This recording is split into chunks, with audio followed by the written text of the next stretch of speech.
Vivemos em uma era em que a pornografia, antes considerada algo vergonhoso e escondido, tem sido cada vez mais exposta e aceita pela sociedade.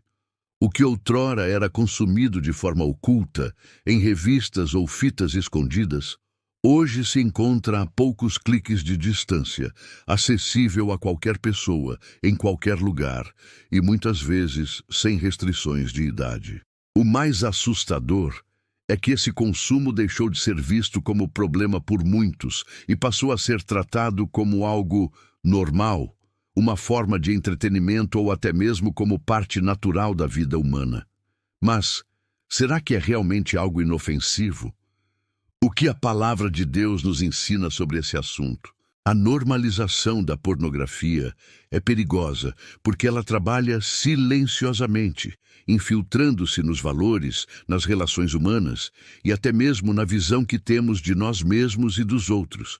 Ela deturpa a forma como Deus projetou a sexualidade, substituindo algo santo, puro e íntimo por um espetáculo de prazer egoísta e momentâneo. Em Mateus 5:28, Jesus disse: "Eu, porém, vos digo que qualquer que olhar para uma mulher com intenção impura, já em seu coração cometeu adultério com ela." Essa afirmação nos mostra que o problema não está apenas no ato físico, mas naquilo que alimentamos em nossa mente e em nosso coração. A pornografia, nesse sentido, é uma ferramenta que incentiva constantemente a cobiça e a imoralidade sexual. O perigo se agrava quando percebemos que a pornografia vem sendo apresentada de maneira cada vez mais sutil em diferentes ambientes: filmes, séries, músicas, propagandas e até mesmo em redes sociais. O conteúdo sexualizado está em todos os lugares e muitas vezes é defendido como forma de liberdade de expressão ou empoderamento. Assim, pessoas de todas as idades são expostas a imagens e mensagens que estimulam o desejo carnal e tratam o ser humano como objeto de consumo. Essa banalização da intimidade vai corroendo a noção bíblica de pureza e santidade, gerando uma cultura que já não vê problema em práticas que afastam o homem de Deus. Outro aspecto preocupante é o impacto que isso tem nas famílias e relacionamentos. Muitos casamentos têm sido destruídos porque um dos cônjuges se envolveu com o vício da pornografia. O inimigo usa esse tipo de armadilha para distorcer a imagem do parceiro, criar expectativas irreais e roubar a alegria da intimidade conjugal. O que deveria ser um ato de amor, união e cumplicidade dentro do casamento acaba sendo trocado por fantasias falsas que nunca satisfazem verdadeiramente. É por isso que Provérbios 4:23 nos adverte: "Sobre tudo o que se deve guardar, guarda o teu coração, porque dele procedem as saídas da vida." Além do ambiente familiar, a pornografia também tem sérias consequências pessoais. Ela alimenta um ciclo de vício, em que a pessoa precisa consumir cada vez mais para tentar alcançar a mesma satisfação inicial. Isso gera frustração, isolamento, culpa e até depressão. Muitos jovens e adultos vivem aprisionados nessa prática, incapazes de se libertar sozinhos. O apóstolo Paulo nos lembra em 1 Coríntios 6:18: "Fugi da prostituição. Qualquer outro pecado que o homem comete é fora do corpo, mas o que se prostitui peca contra o seu próprio corpo." A pornografia se encaixa aqui, pois contamina mente, corpo e espírito, deixando marcas profundas. Por tudo isso, precisamos abrir os olhos e reconhecer que a normalização da pornografia é uma estratégia do inimigo para minar a santidade e afastar as pessoas de Deus. Como cristãos, não podemos aceitar passivamente essa realidade. Somos chamados para ser luz em meio às trevas. E isso significa denunciar o pecado, apontar os perigos e proclamar a verdade libertadora que há em Cristo Jesus. Ele nos oferece perdão, restauração e a possibilidade de uma vida de pureza. Essa é apenas a primeira reflexão sobre o tema, mas já podemos perceber a gravidade da situação. A pornografia não é entretenimento inofensivo. mas uma arma espiritual que destrói vidas, relacionamentos e valores. Precisamos estar atentos e preparados para combater essa normalização com a verdade do Evangelho.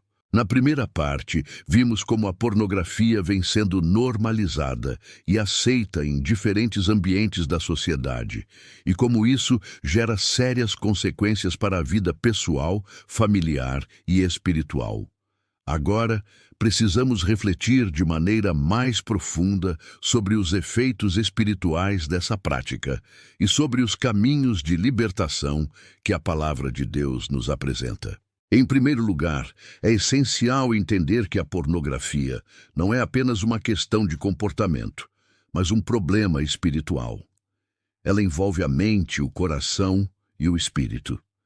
Quando uma pessoa consome pornografia, não está apenas assistindo a imagens, mas permitindo que sua mente seja moldada por padrões contrários à vontade de Deus. A palavra nos alerta, em Romanos 12:2. E não vos conformeis com este mundo, mas transformai-vos pela renovação da vossa mente, para que experimenteis qual seja a boa, agradável e perfeita vontade de Deus. A normalização da pornografia é justamente o oposto desse chamado. É uma forma de conformar-se com o mundo e com seus desejos carnais. O efeito espiritual mais evidente é o distanciamento de Deus. O pecado, quando alimentado, gera separação.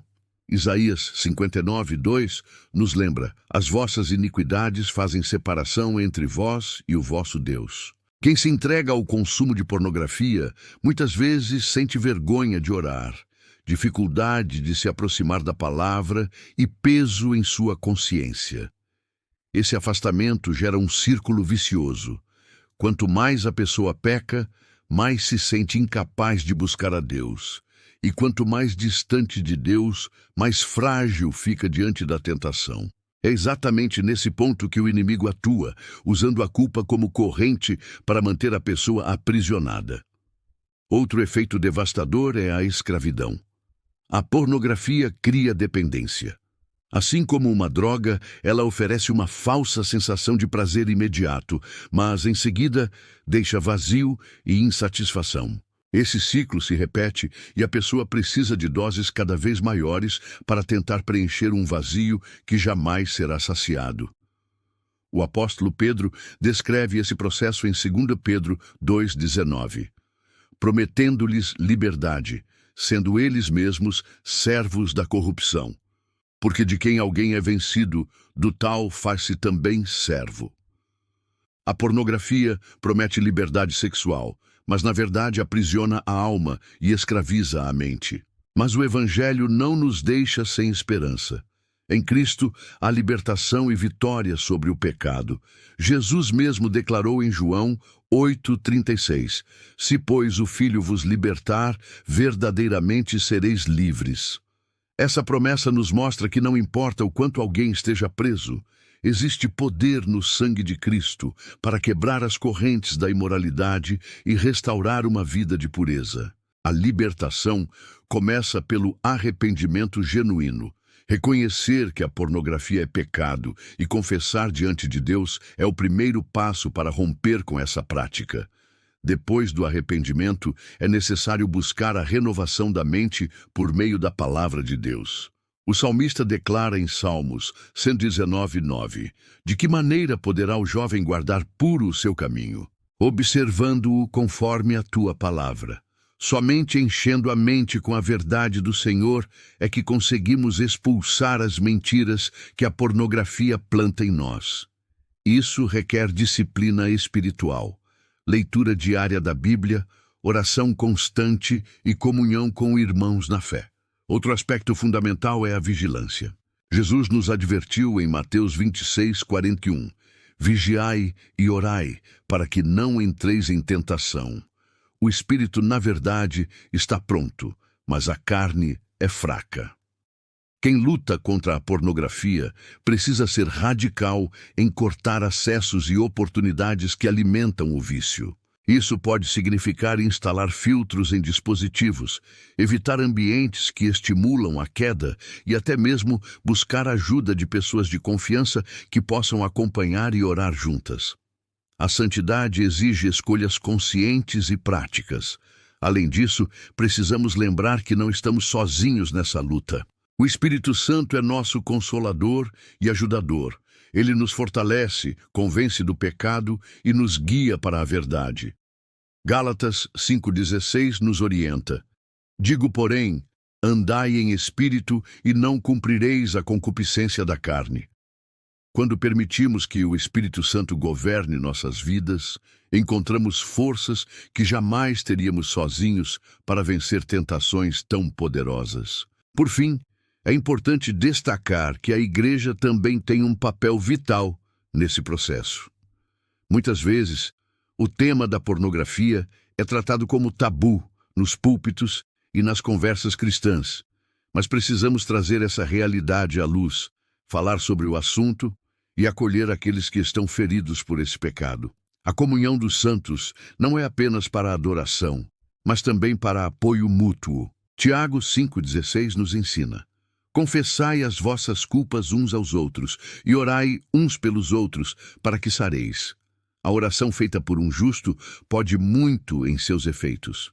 Portanto, embora a normalização da pornografia seja um grande perigo para a sociedade e para a fé, em Cristo há esperança.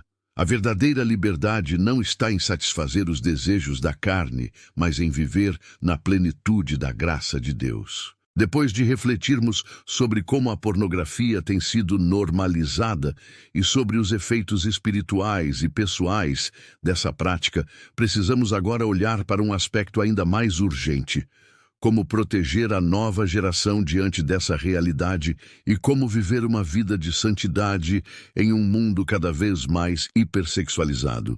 Essa responsabilidade é enorme, mas não impossível quando buscamos orientação na palavra de Deus. A primeira verdade que precisamos encarar é que as crianças e os adolescentes são hoje as maiores vítimas desse sistema. Muitos têm o primeiro contato com a pornografia ainda na infância, seja por descuido, seja por influência de amigos ou por causa da internet aberta dentro de casa. Isso é extremamente grave, porque aquilo que é plantado no coração de uma criança pode moldar sua visão sobre sexualidade e relacionamentos por toda a vida. A Bíblia nos orienta em Provérbios 22:6. Instrui o menino no caminho em que deve andar, e até quando envelhecer, não se desviará dele. Essa instrução não pode ser terceirizada. É papel dos pais e responsáveis ensinar, orientar e proteger seus filhos contra os perigos da pornografia e da imoralidade. Para isso, é preciso falar sobre o assunto com clareza e responsabilidade. Muitos pais, por vergonha ou receio, evitam tocar no tema da sexualidade, mas esse silêncio abre espaço para que o mundo ensine da sua maneira distorcida. A educação sexual bíblica deve mostrar que o corpo é templo do Espírito Santo, que a intimidade é algo sagrado dentro do casamento e que qualquer prática que banalize isso é pecado. Além da conversa aberta, medidas práticas como limitar o tempo de tela, instalar filtros de proteção e acompanhar o que os filhos consomem na internet são fundamentais. Outro ponto essencial é a formação espiritual desde cedo. Não basta apenas proibir ou alertar. É necessário cultivar o amor pela santidade e pela presença de Deus. Crianças e jovens precisam aprender a orar, a ler a Bíblia e a desenvolver uma vida de comunhão com Cristo. A tentação pode ser forte, mas quando o coração está cheio da palavra, a resistência se torna possível. O próprio Jesus, quando foi tentado no deserto, respondeu sempre com as Escrituras, Mateus 4. Esse é o exemplo que precisamos ensinar à nova geração. Vencer as mentiras do inimigo com a verdade de Deus. Além das crianças, nós, adultos, também precisamos estar atentos. Vivemos em uma sociedade que exalta o prazer, o corpo e o desejo como se fossem deuses modernos. Propagandas, músicas, novelas e redes sociais estão impregnadas de sensualidade, e isso exige de nós uma postura firme de santidade. Em 1 Pedro 1, 15 e 16 lemos: Mas, como é santo aquele que vos chamou, sede vós também santos em toda a vossa maneira de viver. Porquanto está escrito: sede santos, porque eu sou santo. Santidade não é apenas evitar pecados, mas é separar-se para Deus em tudo o que fazemos. Isso significa que precisamos avaliar constantemente nossos hábitos e escolhas. O que temos assistido? O que temos ouvido? Que tipo de conteúdo estamos permitindo entrar em nossa mente e coração? Paulo nos exorta em Filipenses 4:8. Tudo o que é verdadeiro, tudo o que é honesto, tudo o que é justo, tudo o que é puro, tudo o que é amável, tudo o que é de boa fama, se há alguma virtude e se há algum louvor, nisso pensai. Essa deve ser a nossa régua. Se algo não edifica, não traz pureza e não nos aproxima de Deus, então não deve ocupar espaço em nossa vida. Outro aspecto importante é fortalecer a comunidade cristã. Ninguém vence essa batalha sozinho. Precisamos de irmãos e irmãs que nos ajudem a permanecer firmes, que nos exortem em amor e que caminhem ao nosso lado. A igreja deve ser um ambiente seguro onde pecadores arrependidos encontram acolhimento e orientação. Quando falamos sobre pornografia e santidade de forma aberta, sem julgamento, criamos um espaço para que pessoas feridas encontrem cura e libertação. Também devemos lembrar que viver em santidade não é algo pesado, mas um privilégio. O mundo prega que prazer está em viver sem limites, mas a verdadeira alegria está em obedecer a Deus e experimentar sua presença. O salmista declara em Salmos 16:11: Tu me farás ver os caminhos da vida. Na tua presença há fartura de alegrias, a tua mão direita há delícias perpetuamente. O prazer verdadeiro, duradouro e puro só é encontrado no Senhor, e é isso que precisamos buscar diariamente. Portanto, para proteger a nova geração e para mantermos nossa própria vida em santidade, precisamos de 3 pilares fundamentais: educação bíblica clara, vigilância constante e intimidade com Deus. Só assim conseguiremos resistir às pressões de uma sociedade que banaliza a sexualidade e nos empurra para a imoralidade. A normalização da pornografia é um dos grandes desafios do nosso tempo, mas não é maior do que o poder de Deus em nossas vidas. Quando nos posicionamos firmes, instruímos nossos filhos e escolhemos viver pela palavra, mostramos ao mundo que ainda existe um caminho diferente, o caminho da pureza, da santidade e da verdadeira liberdade em Cristo Jesus. Chegamos ao fim desta reflexão sobre um dos maiores perigos espirituais e sociais do nosso tempo, a normalização da pornografia. Ao longo das partes anteriores, vimos como essa prática tem sido aceita cada vez mais pela sociedade, os impactos devastadores que ela causa na vida pessoal, familiar e espiritual, e como podemos proteger a nova geração, além de mantermos uma vida de santidade em meio a um mundo corrompido. Agora é hora de encerrar esse tema com um chamado claro à transformação, à vigilância e à esperança que encontramos somente em Cristo Jesus. Em primeiro lugar, precisamos reafirmar uma verdade fundamental. A pornografia não é entretenimento, mas pecado. Ela fere a dignidade humana, distorce a visão bíblica da sexualidade e aprisiona corações em um ciclo de culpa e escravidão. Quando a sociedade tenta normalizar esse pecado, está apenas mascarando suas consequências e afastando cada vez mais as pessoas do propósito divino. Por isso, como cristãos, não podemos ceder à pressão cultural, mas devemos permanecer firmes na palavra de Deus, que é a nossa bússola em tempos de confusão.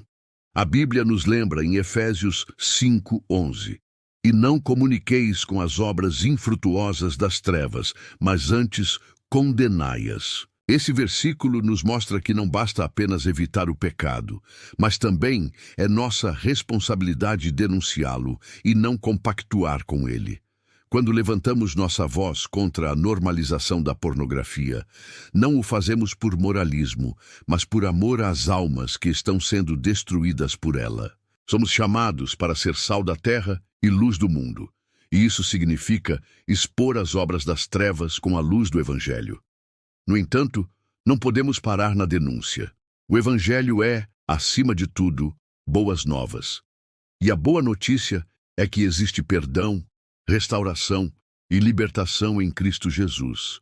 Talvez você ou alguém que você conhece esteja preso nesse pecado e se sinta envergonhado, incapaz de vencer. Mas lembre-se, em 1 João 1,9 está escrito: se confessarmos os nossos pecados, Ele é fiel e justo para nos perdoar os pecados e nos purificar de toda injustiça. O Senhor não rejeita um coração arrependido. Pelo contrário, Ele estende sua mão de amor para levantar, curar e dar uma nova vida. A verdadeira libertação acontece quando reconhecemos nossa incapacidade de vencer sozinhos e nos rendemos ao poder de Deus. O apóstolo Paulo declarou em Filipenses 4,13: posso todas as coisas naquele que me fortalece.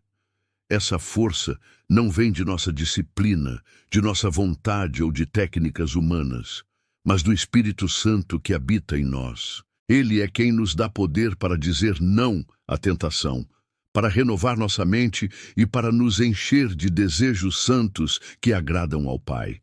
Além disso, precisamos cultivar uma vida de vigilância constante. Jesus nos alertou em João 10,10 que o inimigo veio para roubar, matar e destruir, mas ele veio para nos dar vida e vida em abundância. O inimigo não desiste de tentar corromper nossa mente e nos prender em cadeias de impureza. Por isso, precisamos vigiar nossos olhos, nossas mentes e nossos corações. Isso significa escolher com sabedoria o que assistimos, o que consumimos e até mesmo com quem nos relacionamos. A santidade não é fruto do acaso, mas de escolhas diárias, alinhadas à vontade de Deus. Outro ponto que precisamos destacar neste encerramento é a importância da comunhão. A vida cristã não foi feita para ser vivida isoladamente. Precisamos uns dos outros. É na comunhão com a igreja, na partilha das lutas e na oração conjunta que encontramos força para perseverar. Muitas pessoas lutam em silêncio contra a pornografia, com medo de julgamento. Mas quando trazemos essa luta à luz, encontramos cura. Tiago 5,16 nos ensina: confessai as vossas culpas uns aos outros e orai uns pelos outros para que sareis. A oração feita por um justo pode muito em seus efeitos. Por fim, este encerramento é também um chamado à esperança. Não importa o quanto a pornografia tenha avançado no mundo ou quantas vidas ela tenha destruído. O poder de Deus é maior. Jesus já venceu o pecado na cruz, e essa vitória é nossa herança. A santidade é possível, a pureza é possível, a restauração é possível, mas tudo isso só se encontra em Cristo. Precisamos tomar a decisão de não nos conformar com o mundo, mas viver de forma contra a corrente, buscando a presença do Senhor em tudo. Portanto, que este vídeo não seja apenas uma reflexão, mas um convite à ação. Que cada um de nós se comprometa a lutar pela santidade, a proteger nossa família, a instruir a nova geração e a ser testemunha viva do poder transformador do Evangelho. Que possamos declarar com convicção, assim como Josué disse ao povo de Israel: eu e a minha casa serviremos ao Senhor. Josué 24,15. Que o Senhor nos fortaleça nessa caminhada, nos guarde em pureza e nos faça brilhar como luz em meio às trevas de uma sociedade que tenta normalizar o pecado.